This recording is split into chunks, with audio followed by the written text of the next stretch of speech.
আপনাকে স্লোগানে বিশ্ব নেতা বলে সমর্থন করেন।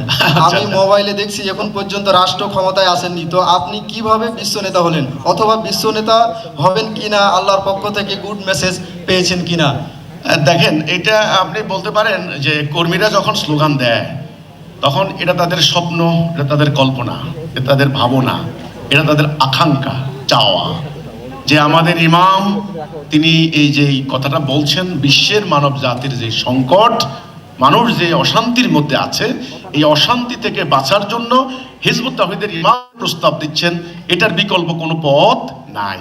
কাজেই ইমামের এই প্রস্তাবনা যদি গ্রহণ করা হয় তাহলে অশান্তি দূর হবে, এবং যার মাধ্যমে অশান্তিটা দূর হবে তিনি স্বাভাবিকভাবে বিশ্ব নেতা হওয়ার মতো।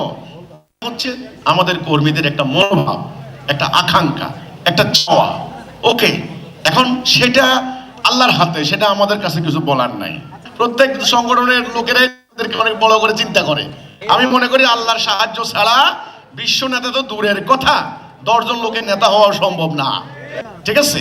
কিন্তু আমি শুধু এটুকু বলতে চাই, যতই আমরা আশা করি, যতই আমরা আকাঙ্ক্ষা করি, আল্লাহ যদি না চান, আল্লাহর ফয়সালা যদি না হয়, তাহলে এই আশা আকাঙ্ক্ষা কোনো লাভ হবে না।